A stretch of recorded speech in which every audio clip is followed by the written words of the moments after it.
जय माँ विंध्यवासिनी, जय माई की। प्रिय महानुभाव, मैं ज्योतिर्विद आशुतोष पांडे आज आप सभी के सामने उपस्थित हुआ हूँ एक ऐसे व्रत को लेकर जिसको करने मात्र से ही संतानें दीर्घायु होती हैं और समस्त रोग और शोक का निवारण होता है। जी हाँ, आज मैं आप सभी से बात करने जा रहा हूँ हल षष्ठी व्रत के विषय में। प्रिय महानुभाव, कृष्ण पक्ष की षष्ठी तिथि को हल छठ के रूप में मनाया जाता है और इस बार यह व्रत 28 अगस्त दिन शनिवार को मनाया जा रहा है।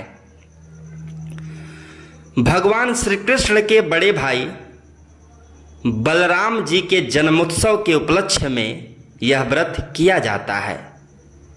जैसा कि आप जानते हैं, बलराम जी का प्रधान शस्त्र हल और मूसल है, इसलिए उन्हें हलधर भी कहा जाता था और उन्हीं के नाम पर ये पर्व हल षष्ठी के रूप में मनाया जाता है। इस दिन प्रातः काल में स्नान आदि से निवृत्त होकर दीवार पर गोबर से हर छठ चित्र बनाया जाता है। इसमें भगवान श्री गणेश जी, माता लक्ष्मी जी का चित्र, शिव पार्वती का चित्र, सूर्य चंद्रमा एवं गंगा यमुना आदि के चित्र बनाए जाते हैं। इसके बाद हर छठ के पास कमल के फूल व हल्दी से रंगे कपड़े इत्यादि भी रखे जाते हैं। प्रिय महानुभाव, इस पूजा में पसाई का चावल, जिसे हम आम भाषा में तीन का चावल कहते हैं, तीना का चावल, उसका महुए का व दही आदि का प्रसाद चढ़ाया जाता है। इस पूजा में नियमतः 7 प्रकार के अनाज भी चढ़ाए जाते हैं। फिर हल षष्ठी माता की कथा सुनना इस व्रत का प्रमुख नियम माना जाता है। प्रिय महानुभाव, जैसा कि शास्त्र मत है कि इस व्रत में हल से जोती हुई किसी भी वस्तु का प्रयोग नहीं करना चाहिए और इसमें भैंस के दूध और दही का प्रयोग किया जाता है। इसमें गाय के दूध और दही का प्रयोग नहीं किया जाता है। वैसे तो हमारे माताओं और हमारे गांव में, हमारे समाज में अनेक कथाएं हल षष्ठी की प्रचलित हैं, लेकिन उसमें एक कथा जो सबसे प्रचलित है वो मैं माँ विंध्यवासिनी की प्रेरणा से आपके सम्मुख प्रस्तुत करने जा रहा हूँ, जिसके सुनने मात्र से ही इस व्रत का पूर्ण फल आपको प्राप्त होता है। वैसे कथा आती है, एक गर्भवती ग्वालिन किसी गांव में दूध दही बेचकर अपना जीवन व्यतीत करती थी।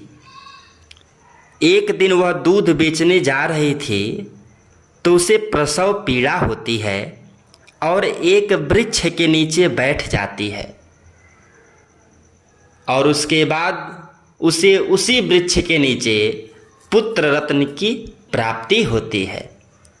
कुछ देर जब बीत जाते हैं तो उस ग्वालिन के मन में ये विचार आता है कि जो दूध है वो कहीं खराब न हो जाए, इसलिए वो दूध को बेचने के उद्देश्य से वहाँ से निकलती है और जो उसके पुत्र हैं उसको वो उसी वृक्ष के पास लिटा देती है। और वो दिन हल षष्ठी तिथि का दिन था। माताएं हल षष्ठी तिथि का व्रत कर रही थीं और जो ग्वालिन दूध बेचने निकली हुई थी उसके पास केवल गाय के दूध और दही ही थे। जब वो गांव में जाती है तो माताओं ने उसे दूध और दही खरीदने की इच्छा प्रकट की और उससे कहा कि कहीं ये दूध और दही गाय के तो नहीं है, क्योंकि हमें केवल भैंस के दूध और दही चाहिए। जबकि इस ग्वालन के पास तो भैंस का दूध और दही था नहीं, केवल गाय का ही दूध और दही लेकर ये निकली हुई थी। फिर इसने पैसे कमाने के लालच में झूठ बोल दिया और गाय के दूध दही को भैंस का दूध दही बताकर धन कमाया। और जब शाम में वो आती है तो पाती है कि जिस वृक्ष के नीचे उसने अपने पुत्र को लिटाया था वो पुत्र वहीं पे मृत पड़ा हुआ था। फिर उस ग्वालिन को अपनी गलती का पश्चाताप होता है और वो जिसे जिसे दूध और दही बेची हुई थी वहाँ वहाँ जाकर उन माताओं के पैर पकड़कर अपनी गलती का, अपने अपराध का क्षमा मांगती है कि मुझसे बहुत बड़ा अपराध हो गया, मुझे क्षमा कीजिए, मैंने लालच में आकर गाय के दूध दही को भैंस का दूध दही बता के आपको बेच दिया। बारंबार प्रायश्चित करने पे माता हलषष्ठी उसकी भूल को क्षमा कर देती हैं और उस पर प्रसन्न होके पुनः उसके पुत्र को जीवित कर देती हैं। इस प्रकार उस ग्वालिन का पुत्र पुनः जीवित हो जाता है और दीर्घायु को प्राप्त होता है। और हमारे माताओं का ये मानना है, हमारे शास्त्रों का ये मत है कि इस हलषष्ठी व्रत के करने से, इस हलषष्ठी की कथा सुनने से माताओं की संतान दीर्घायु होती हैं, उनकी अकाल मृत्यु नहीं होती है, वो संताप से, भय से, रोग से, कष्ट से, विघ्न बाधाओं से मुक्त होते हैं। प्रेम से बोलिए हरछठी माता की जय। प्रेम से बोलिए माँ विंध्याचल विंध्यवासिनी की जय। आप सभी का दिन शुभ हो, मंगलमय हो और इसी प्रकार के रोचक जानकारियों को प्राप्त करने के लिए, पौराणिक कथाओं को जानने के लिए, माँ विंध्यवासिनी की आरती दर्शन के लिए, ज्योतिष से संबंधित जानकारी के लिए आप मेरे YouTube चैनल को सब्सक्राइब कर सकते हैं।